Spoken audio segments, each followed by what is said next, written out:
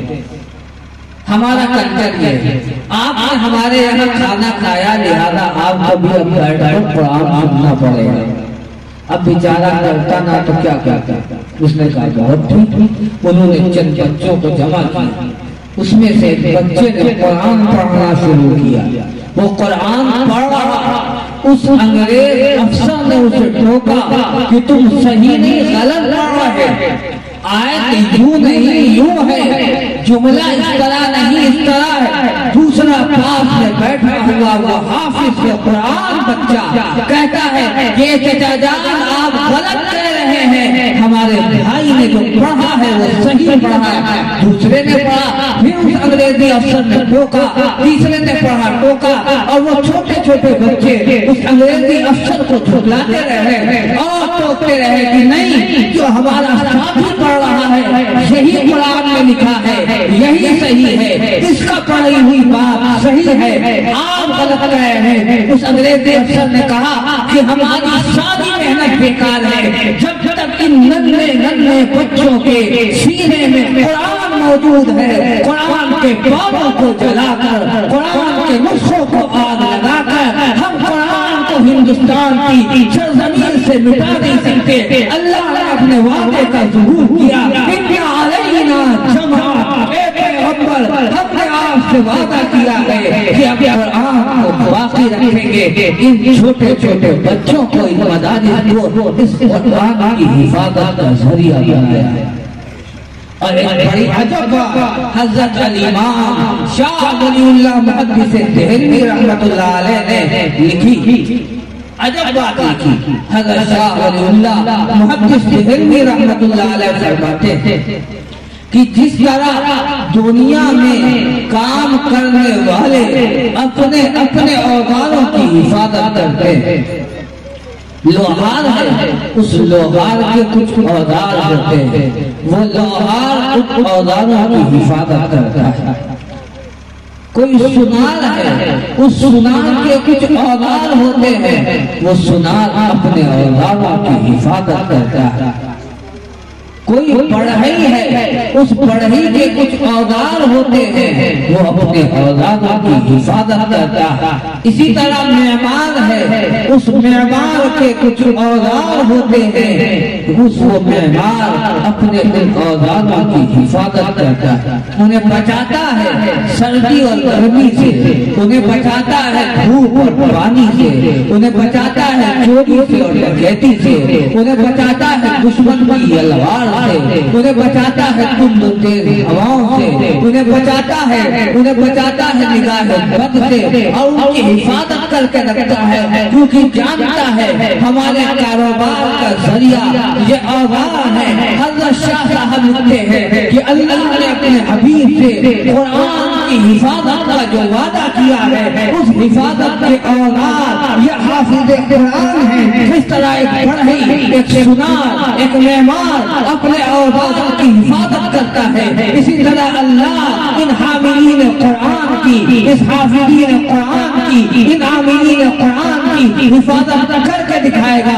تم جو تیز ہواؤں میں حفاظت کرے گا، بغاوت کی آندھی میں حفاظت کرے گا، دشمنی کی لہروں میں حفاظت کرے گا، اللہ حفاظت کر کے دکھائے گا۔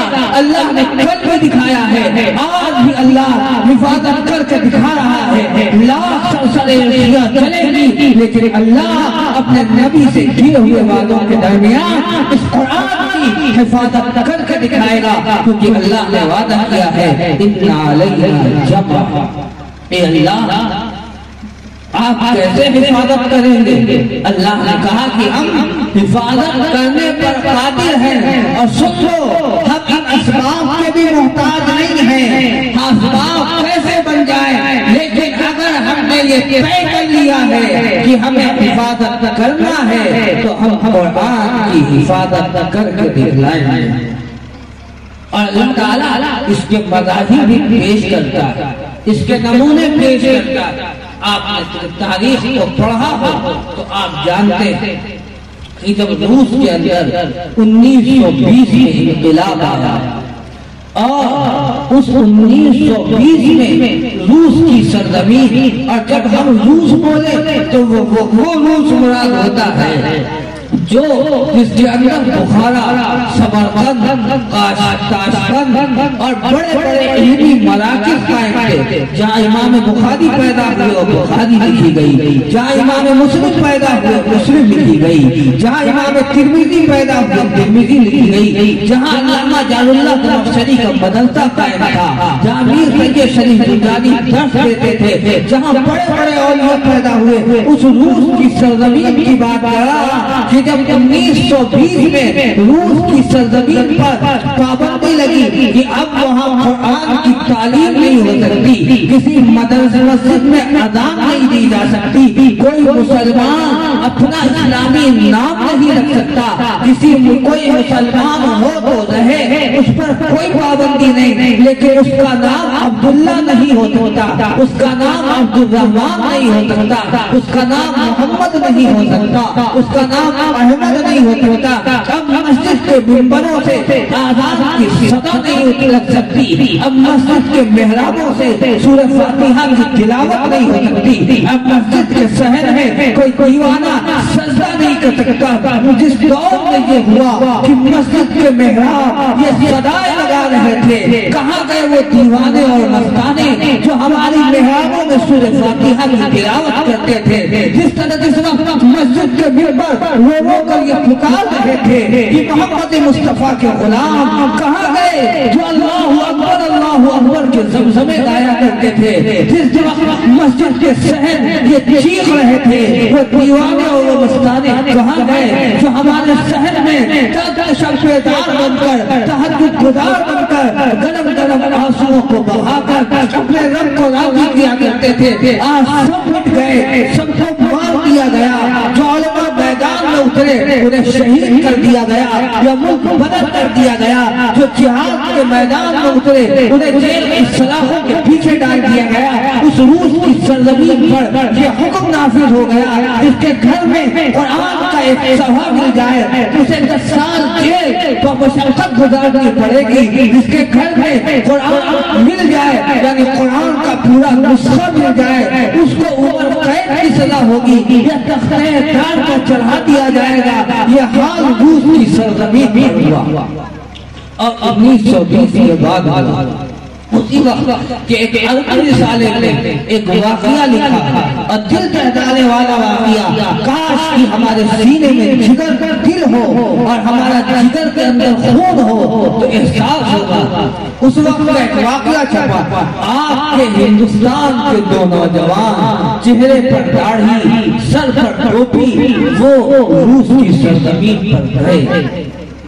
ایک بڑھیا کو دیکھا وہ دروازے سے جھانک رہی، اس بڑھیا نے اشارے سے ان دونوں نوجوانوں کو بلایا جن کی صورت نورانی، جن کا چہرہ چمکتا دمکتا، جن کے چہرے سے یہ لگ رہا کہ یہ محمد رسول اللہ کے غلام، انہیں بلایا اور بلانے کے بعد اس بوڑھی عورت نے یہ کہا کہ اے میرے بچوں، میں تڑپ رہی ہوں، میرا دل چاہ رہا ہے کہ تم یہ کہہ دو کہ آپ میری ماں ہیں، میری دل کی تمنا ہے کہ ایک مرتبہ تم اپنی زبان سے یہ بات کہو کہ آپ میری ماں ہیں۔ ان بچوں نے کہا کہ اماں آپ میری ماں ہیں، بتائیں کیا حکم ہے؟ اس ماں کی آنکھوں سے آنسو جاری ہوئے اور اس ماں نے کہا میرے بیٹے، جب تم نے یہ کہہ دیا کہ ماں ہے تو ہم تم سے پوچھنا چاہتے ہیں تم کہاں سے آئے ہو؟ ان 2 نوجوانوں نے یہ بتایا کہ ہم ہندوستان کی سرزمین سے آئے ہیں۔ ان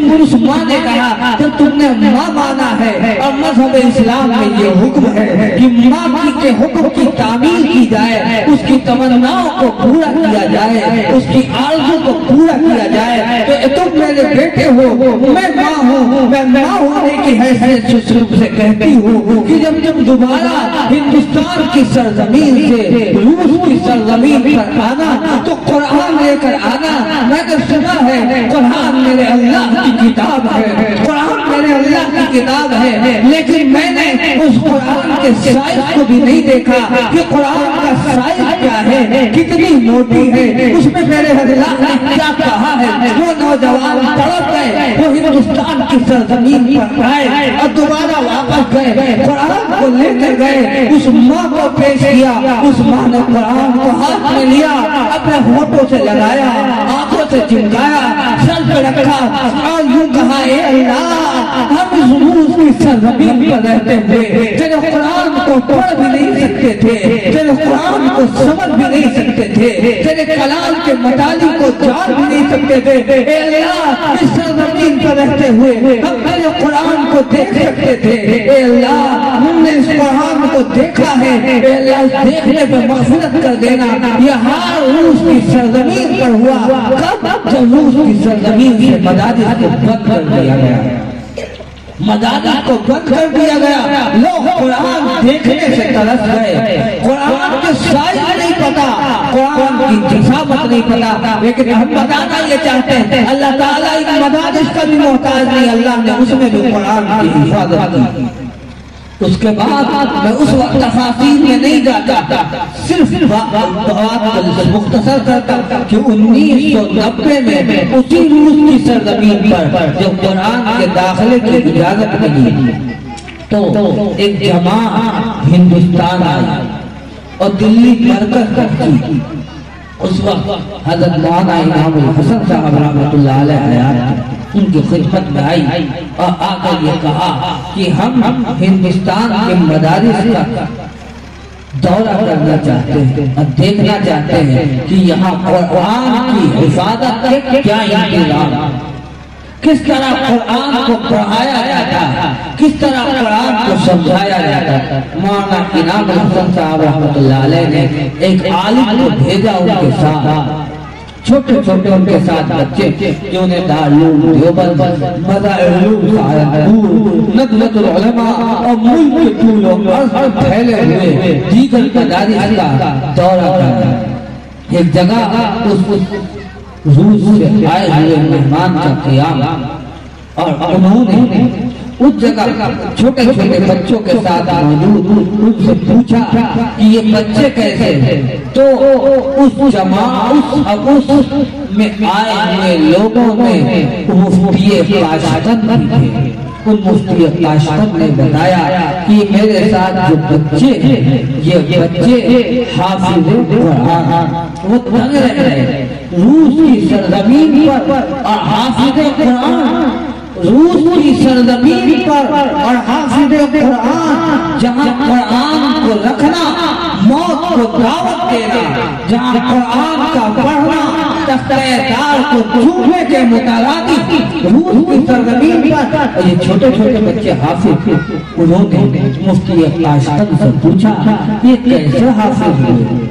مفتی تاشقند نے کہا کہ اللہ تعالیٰ نے خود وعدہ کیا ہے اِنَّا نَحْنُ نَزَّلْنَا الذِّكْرَ وَإِنَّا لَهُ لَحَافِظُونَ، کہ ہم نے اس کو اتارا ہے، ہم ہی حفاظت کریں گے۔ انہوں نے پوچھا بلا شبہ اللہ کا یہ وعدہ ہے، لیکن اللہ کے وعدے کی تکمیل کا مظہر کیسے کریں؟ اللہ کے وعدے کی تکمیل کی صورت کیا ہوئی؟ تو ان مفتی تاشقند کے آنکھوں سے آنسو جاری ہو گئے، ان کے چہرے سے گرم گرم آنسو گرے اور انہوں نے یہ کہا کہ اللہ تعالیٰ نے اس وقت علماء ربانیین کے دل میں قرآن کے حفظ کی اور قرآن کے حفاظت کی چند تدابیر ڈالی۔ ان میں سے ایک تدبیر جو ہم لوگوں نے اختیار کی وہ یہ ہے کہ ہم نے مصنوعی جنازہ تیار کیا، یعنی ہم مصنوعی جنازہ تیار کرتے تھے اور قبرستان لے کر جاتے اور اس قبر کو کھود کر موم بتی کی روشنی میں ان بچوں کو قرآن پڑھاتے تھے اور ہمارے دو چار آدمی قبرستان کے گیٹ پر کھڑے رہتے تھے. جب کوئی سرکاری آدمی کو آتا ہوا دیکھتے تھے تو اشارہ کر دیتے تھے.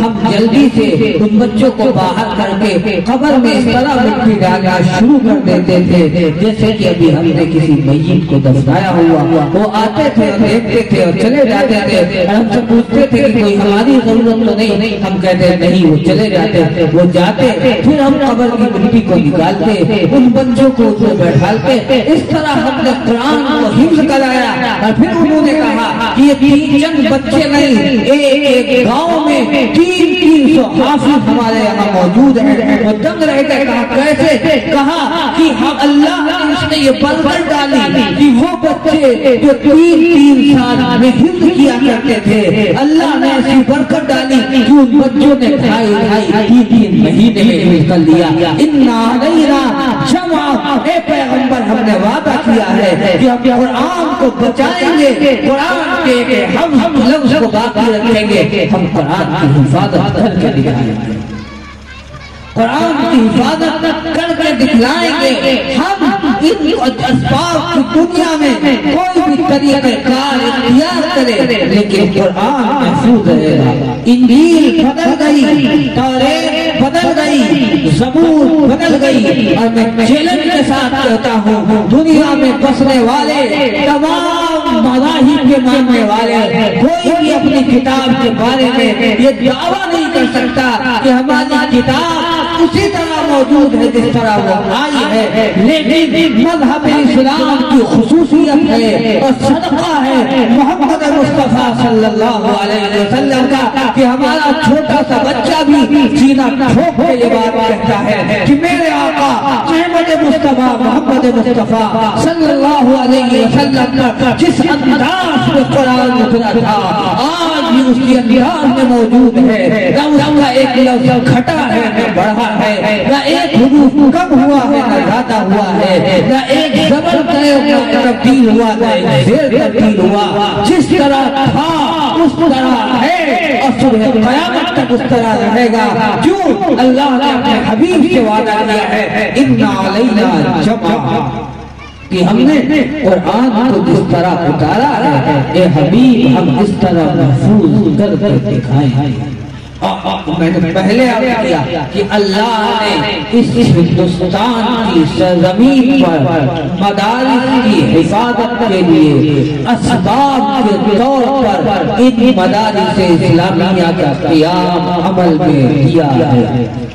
جہاں مدارس نہیں ہیں, جہاں مدارس نہیں ہیں وہاں قرآن کو صحیح طور پر پڑھنے والے موجود نہیں. اس لیے دشمن کا پہلا حملہ مدارس پر ہوتا ہے. وہ چاہتے ہیں کسی طرح مدارس کو نشانہ بنایا جائے. انہیں پتا ہے کہ یہ مدرسے میں بیٹھنے والے, یہ بڑھیا نشین, یہ فاقہ کش, یہ فاقہ مس, یہ فاقہ پر زندگی گزارنے والے, یہ سفید پوش اور سفید لباس پہننے والے یہی ہیں جو محمد رسول اللہ کے لائے ہوئے دین کے حرف کو سلامت رکھے ہوئے ہیں. یہی ہے تو جبرالی نظام کے سامنے اور بنے کھڑے ہیں. یہی ہے جو طاغوتی لشکر کے مقابلے میں دیوار احمی ہے.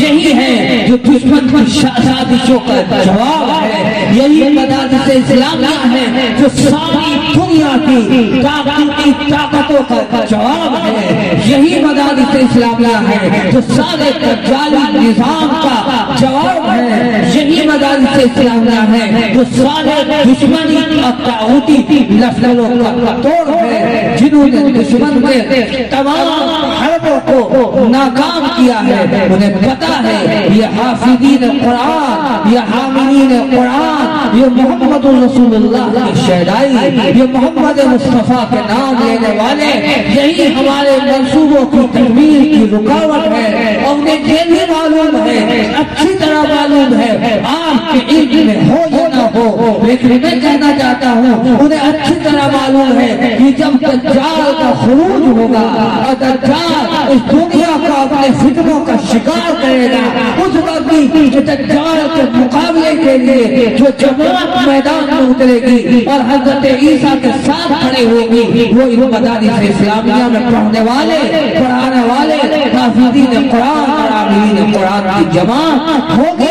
اس کے اشارات بہت سارے قرآن کریم کی آیات سے ملتے ہیں۔ میں ان آیات کی تفاصیل بھی جانا نہیں چاہتا، ورنہ موضوع کسی اور رخ میں پھرے گا۔ قرآن کریم کی آیات کے اشارے، اس لیے میں دو باتیں اس تناظر میں آپ سے عرض کرنا چاہوں گا۔ پہلی بات یہ، جب اللہ نے قرآن کی حفاظت کا ذمہ لیا تو قرآن محفوظ ہوگا، دنیا کی کوئی طاقت قرآن کو بدل نہیں سکتی۔ ماضی میں بھی کوششیں ہوئی اور مستقبل میں بھی ہو سکتی ہے، لیکن قرآن کا بدلہ ہے تو بدلا جائے گا۔ لہذا اب ہماری ذمہ داری ہے کہ ہمارے لیے خوش قسمتی کی بات ہوگی کہ ہم اس قرآن کی حفاظت کے لیے اپنی اولاد کو پیش کریں۔ ہم خود کو حافظ قرآن نہیں بن سکے، لیکن اللہ سے یہ کہیں کہ اے اللہ، ہم تو حافظ قرآن نہیں بنے، لیکن ہم اپنی اولاد کو حافظ قرآن بنائیں۔ ہم اپنی اولاد کو حافظ قرآن بنائیں گے۔ یاد رکھیے، میں علماء اور حفاظ سے بھی کہتا ہوں اور آپ سے بھی کہتا ہوں، آپ شکستہ خاطر نہ ہو، آپ اپنے دل کو چھوٹا نہ کریں، آپ مایوسی کا شکار نہ ہو کہ دنیا والے انہیں عزت کی نگاہ سے نہیں دیکھتے، دنیا والے انہیں عظمت کی نگاہ سے نہیں دیکھتے، دنیا والے انہیں وقت کی نگاہ سے نہیں دیکھتے۔ میں کہتا ہوں، وہ دیکھیں یا نہ دیکھیں، آپ یہ کام دنیا والوں کے لیے نہیں کر رہے، آپ یہ کام اس اللہ کے لیے کر رہے ہیں جو احکم الحاکمین بھی ہے، رب العالمین بھی ہے، ہمارا خالق بھی ہے، ہمارا رازق بھی ہے، ہمارا مالک بھی ہے۔ دنیا نادان ہے، دنیا جاہل ہے، دنیا ناواقف ہے۔ ارے دنیا اس وقت دیکھے گی جب کل میدان محشر میں اللہ کے سروں کے اوپر سورج سے زیادہ چمکدار تاج سجائیں گے، جب مسیح کے اوپر وہ بیٹھے ہوں گے، تب دنیا کو پتہ لگے گا یہ کون تھے، کون تھے۔ ارے حافظ قرآن کے بارے میں درس کی روایت تو عام ہے، ابن ماجہ، سنن ابن ماجہ میں تو ایک روایت یہ بھی موجود ہے کہ حافظ قرآن کل میدان محشر میں 70 لوگوں کی حفاظت کرے، 70 لوگ جن کے جہنم میں جانے کا فیصلہ ہوگا ان کی شفاعت کرے گا۔ وہ کہے گا، اے اللہ میرے ماموں کو بھی معاف کر دیجئے، اے اللہ میرے پتا ذات بھائی کو بھی معاف کر دیجئے، اے اللہ میرے ماموں ذات بھائی کو بھی معاف کر دیجئے، اے اللہ فلاں کو معاف کر دیجئے، اے اللہ اگر ہم اکیلے جنت میں چلے گئے تو دنیا میں تو اس کے ساتھ کھیلا کرتے تھے، اکیلے دل نہیں لگے گا۔ 70 ایسے لوگوں کے جن کی شفاعت حافظ قرآن کل میدان محشر میں کرے گا، جن کے جہنم میں جانے کا فیصلہ ہو چکا۔ یہ سنن ابن ماجہ کی روایت ہے۔ لہذا آپ شکستہ خاطر آپ یہ عہد کریں کہ اگر ہم حافظ قرآن نہیں بنے تو ہم اپنی اولاد کو حافظ قرآن بنائیں گے، قرآن کا حفظ کرائیں گے، اس کی دولت سے مالا مال کرائیں گے، اور حافظ قرآن بنانے کے بعد اس کے حفظ کو باقی رکھنے میں اور اس کے حفظ کو سلامت رکھنے کی بھی کوشش کریں گے اور اس کے لیے جد و جہد کریں گے۔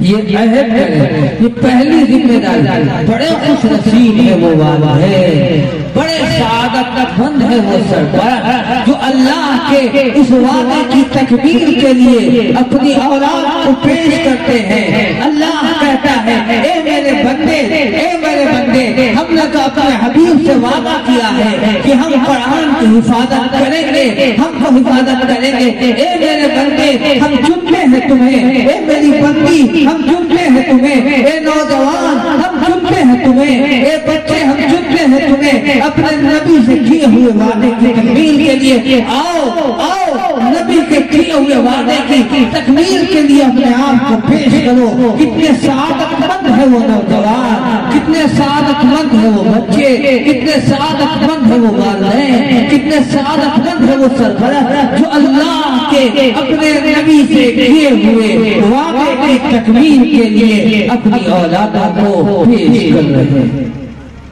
یہ اللہ کا وعدہ, یہ ہماری سعادت ہے کہ ہم اس وعدے کی تکمیل کے لیے اپنے آپ کو, اپنی اولاد کو, اپنے ماتحتین کو پیش کریں کہ ہم اپنے بچے کو حافظ قرآن بنائیں گے. جب تک حافظ قرآن نہ بنے آپ دوسری توجہ نہ لگے. میں یہ بات پتا نہیں کہہ رہا اور نہ کوئی میری اس بات کے کہنے کا یہ مفہوم نکالے کہ صرف حافظ قرآن بنانا نہیں. آپ اس کے بعد جو چاہے بنائیں, آپ کی مرضی.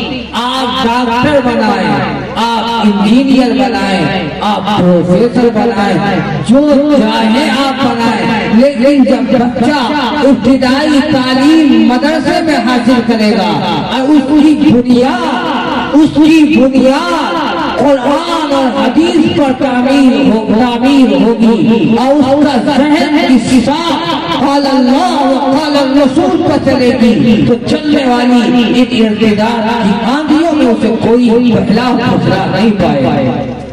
ورنہ بہت زیادہ خدشات ہیں اور بہت زیادہ خدشات اس لیے ہیں کہ نمونے ہمارے سامنے موجود ہیں کہ ارتداد کی فضا میں پورے کے پورے علاقے بڑھتے چلے جا رہے ہیں. لیکن جس بچوں کی بنیاد مدرسوں میں پلتی اور بڑھتی ہے, جن کی پرورش مدرسوں کی فضا میں ہوتی ہے, تو پھر ان کا ایمان سلب کرنا اور دشمن کے لیے ان کے ایمان کا سودا کرنا آسان نہیں ہوتا.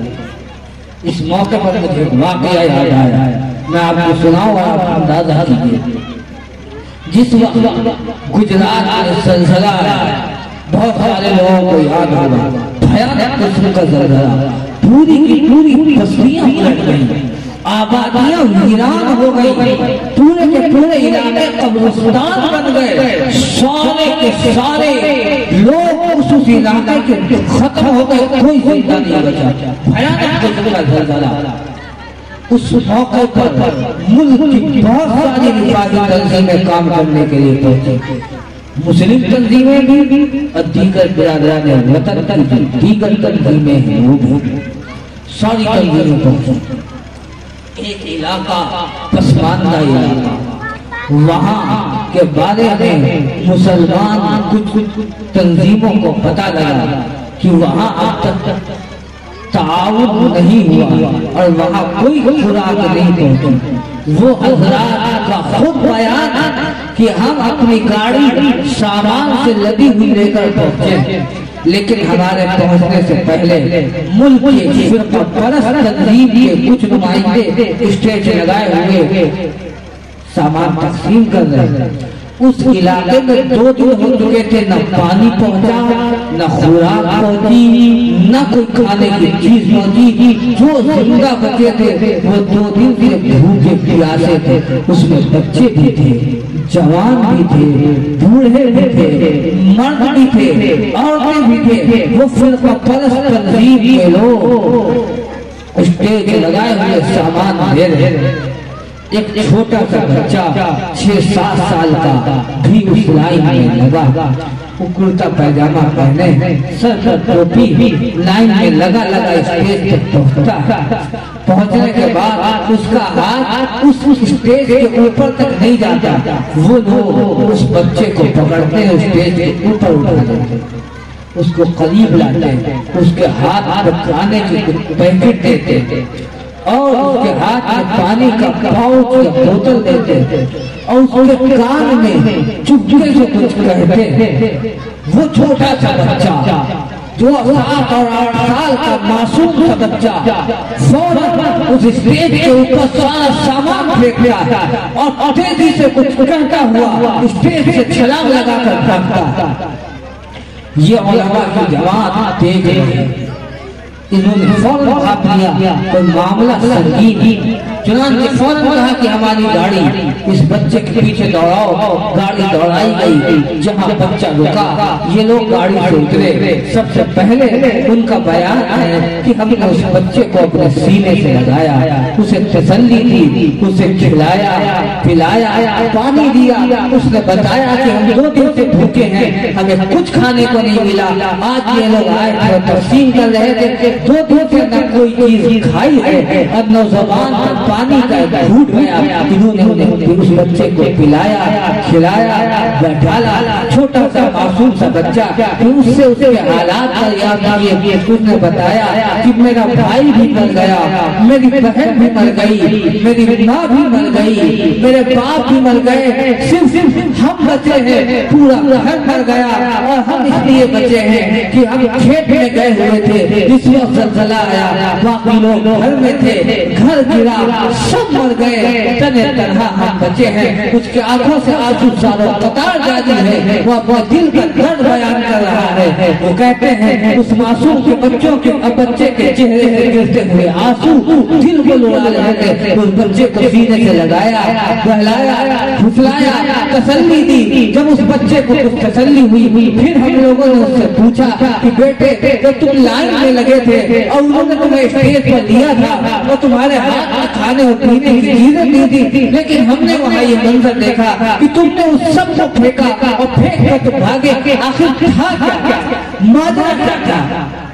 تو انہوں نے کہا کہ اصل بات یہ تھی کہ جس وقت انہوں نے ہمیں یہ سب کچھ دیا تو مجھ سے انہوں نے کان میں یہ کہا کہ بیٹے ایک مرتبہ تم جے شری رام کا نعرہ لگا دو، ہم تمہیں کھلائیں گے بھی پلائیں گے بھی، اعلیٰ تعلیم بھی دیں گے اور اعلیٰ ہوتے پر تمہیں فائد کریں گے۔ صرف ایک مرتبہ یہ شرکی اور کفریہ نعرہ جے شری رام کا لگا دو۔ کہتے پر ہم نے اس وقت اس کو پھینکا اور تیزی سے یہ کہتے ہوئے بھاگے لا الہ الا اللہ محمد رسول اللہ، لا الہ الا اللہ محمد رسول اللہ۔ اس عالم نے پوچھا کہ یہ تمہارے پاس بصیرت آئی کہاں سے؟ اس چھوٹے سے بچے نے کہا کہ ہمارے حافظ جی ہم مسجد اور مکتب میں پارا پڑھاتے تھے اور وہ ہمیں بار بار کہا کرتے تھے اے بچے اے بیٹے دیکھو دنیا میں کوئی بھی تم سے کچھ لینا چاہے دے دینا، اگر کوئی تم سے تمہارا ایمان لینا چاہے ایمان مت دینا، ایمان لینا چاہے ایمان مت دینا، بیٹے جان کا سودا کر لینا ایمان کا سودا نہ کرنا۔ جس وقت انہوں نے میرے کان میں یہ جملہ کہا دل پر ایک چوٹ لگی اور ایسا لگا کہ ہمارے حافظ کی ہم سے کہہ رہے ہیں تمہارا سب کچھ لٹ گیا، تمہارے باپ مر گئے، تمہاری ماں مر گئی، تمہارے بھائی بہن مر گئے، اب صرف تمہارے پاس ایمان اور محمد رسول اللہ کا لایا ہوا کلمہ باقی ہے۔ اگر تم نے یہ جملہ کہہ دیا تمہارا ایمان بھی چھن جائے گا، ایمان بھی چلا جائے گا۔ ہم نے جلدی سے اسے پھینکا اور ہر اللہ قوت کی بنیاد پر اس ظالم کے سامنے اس دشمن کے سامنے کہا لا الہ الا اللہ محمد رسول اللہ، لا الہ الا اللہ محمد رسول اللہ۔ مجھے خطرہ ہوا کہیں یہ دشمن ہماری غلبت کی وجہ سے ہمارا ایمان بھی نہ چھین لے، ہم سے ہمارے محمد کا لایا ہوا کلمہ بھی نہ چھین لے، اس لیے ہم تیزی سے کہتے ہوئے بھاگے لا الہ الا اللہ محمد رسول اللہ۔ اس بات کو میں عرض کرنا چاہتا ہوں کہ اس مدرسے اور مکتب میں اس دین کی بنیاد کو پختہ کیا جاتا ہے تاکہ آپ کے بچوں کے ایمان کی حرارت کو اور آپ کے بچوں کے ایمان کا کوئی سودا نہ کر سکے۔ اس لیے میں یہ بات کر رہا کہ ان مدارس کے لیے اپنی اولاد کے جیسے سرمایہ کو پیش کرنا در حقیقت اپنی اولاد کے نسلوں کے ایمان کو بچانے کی فکر میں بہت وضاحت کے ساتھ یہ بات عرض کر دوں، جو لوگ اپنے بچوں کی دینی تعلیم کی طرف فکر نہیں کر رہے ہیں وہ جان بوجھ کر اپنی نسلوں سے ایمان کو ختم کر رہے ہیں۔ حالات کس رخ پر جا رہے ہیں میں اس موضوع میں بات کرنا نہیں چاہتا۔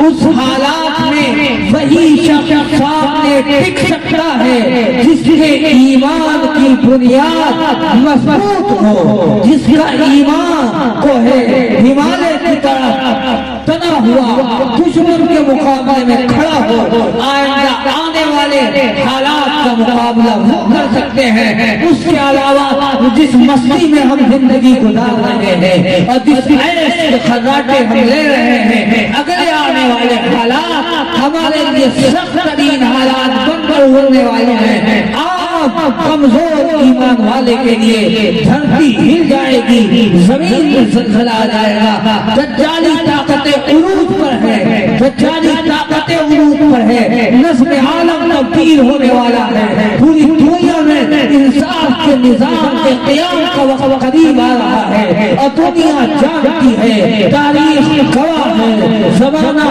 شاہد ہے، جب عدل کا نظام قائم ہوتا ہے تو زمین ظلم سے بھری جاتی ہے اور پوری زمین پر ظلم پھیلتا ہے اور دجالی طاغوتی طاقتیں اس وقت اپنا سب کچھ صرف کرتی ہیں۔ یہ دور ظلم کے عروج کا دور ہے، فتنہ دجال کے عروج کا دور ہے، طاغوتی لشکروں کے عروج کا دور ہے۔ اگر ہم نے اپنی اور اپنے بچوں کے ایمان کی فکر نہیں کی اور اپنے نسلوں کے ایمان کی فکر نہیں کی تو ہم نام کے مسلمان رہیں گے، اللہ کے یہاں ہم شاید ایمان کے ساتھ سلامت نہ رہ سکیں۔ اس لیے ضروری ہے کہ بچوں کی بنیاد ایمانی بنائی جائے، ان کی نشست و پرداخت ایمانی کی جائے اور اس کے لیے بنیادی ذریعہ یہ مدارس اسلامیہ، یہاں یہی کیا جاتا ہے، ایمانی ذہن، ایمانی تشخص اور ایمانی مزاج بنایا جاتا ہے، اور جب مزاج ایمانی بن جائے پھر دنیا کی کوئی طاقت دوسرے کو ایمان چھین نہیں سکتی۔ اس کے یہاں سب سے قیمتی سرمایہ ایمان ہے۔ اس لیے آپ ایک عہد اللہ سے یہ کریں کہ اپنے بچے کو اللہ کے اس وعدے کی تکمیل کے لیے پیش کریں اور اسباب کی دنیا میں جو مدارس قائم ہیں اور آپ کے یہاں اس مدرسے کی سنگ بنیاد ہے، اس کے لیے اپنا ہر طرح کا تعاون پیش کریں۔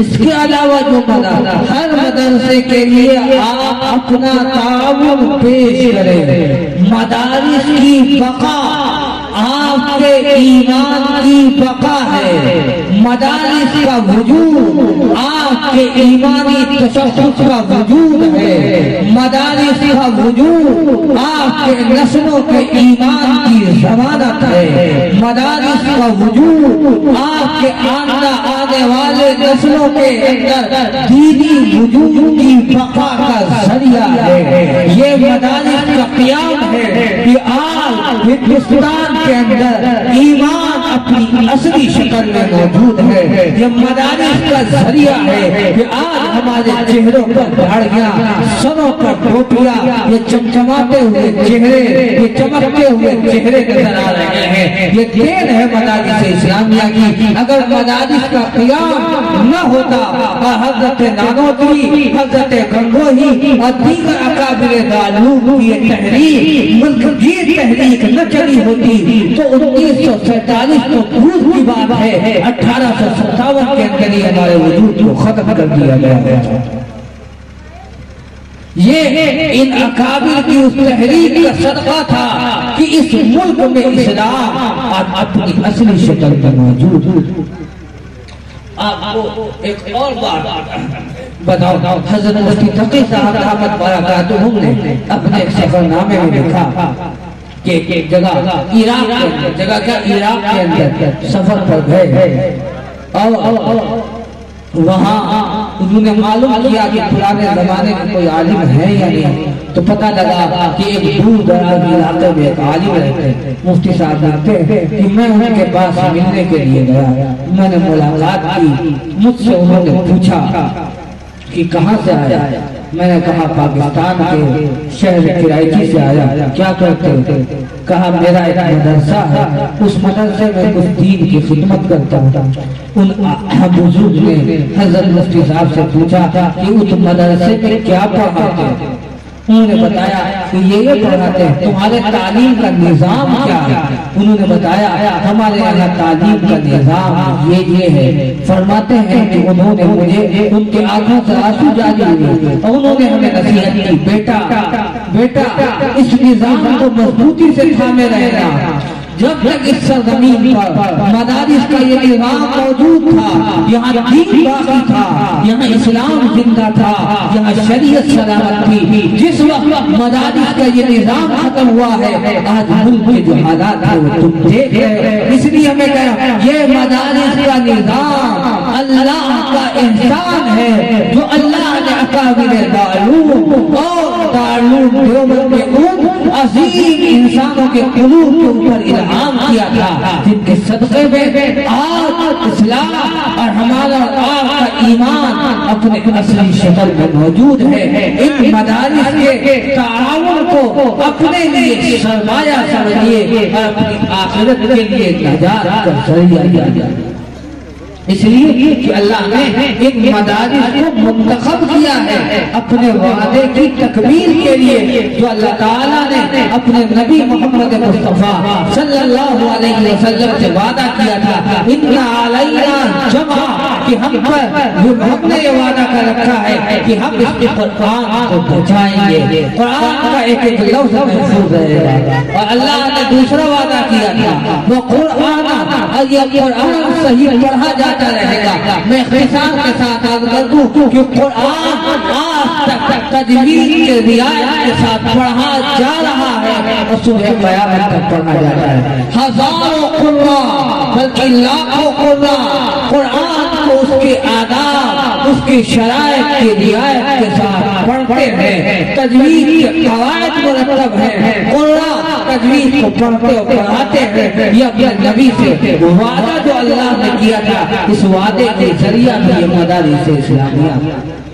اور تیسرا وعدہ جو کیا تھا، یہاں سے وہ علماء ربانیین تیار ہوں گے جو قرآن کی صحیح وضاحت کریں گے۔ اس کا بھی ذریعہ یہ مدارس اسلامیہ ہے۔ مدارس اسلامیہ یہ اللہ کے ان تین وعدوں کی تکمیل کا ذریعہ ہے۔ جو ان مدارس سے وابستہ ہے یا کسی بھی طرح ان مدارس کا تعاون کرتا ہے، وہ در حقیقت اللہ نے ان تین وعدوں کی تکمیل کا جو مظہر ہے، مدارس اسلامیہ ان کا تعاون کرنے والا در حقیقت اللہ کے اس وعدے کی تکمیل کا مظہر بن رہا ہے۔ اور جس طرح اللہ اپنے وعدے کو پورا کر رہا ہے، تکمیل کے مظہر بننے والوں کی بھی اللہ حفاظت کرے گا۔ اللہ تعالیٰ ہم سب کو اپنے قرآن اور اپنے نبی کی لائی ہوئی شریعت کے ساتھ وابستہ رکھے۔ ملا باقی صحبت سلامت، باقی باتیں انشاءاللہ بات ہوگی۔ میں نے ایک لفظ کی آپ کی خدمت میں وضاحت کر دی کہ اللہ نے یہ وضاحت کی تھی کہ اِنَّ عَلَيْنَا جَمْعًا، ہم اس قرآن کی حفاظت کریں گے۔ اللہ نے کر دی۔ باقی دو والے وہ قرآن وہ پڑھا جائے گا، اور تیسرا والا ثُمَّ اِنَّ عَلَيْنَا بَيَانًا، کبھی موقع ہوا اس کے اوپر تفصیل سے گفتگو کی جائے گی۔ پاک پروردگار عالم سے دعا ہے کہ جو باتیں کہی گئی حق سبحانہ و تعالی ہمیں اور آپ سب کو اس پر عمل کی توفیق عطا فرمائے۔ وآخر دعوانا ان الحمد للہ رب العالمین۔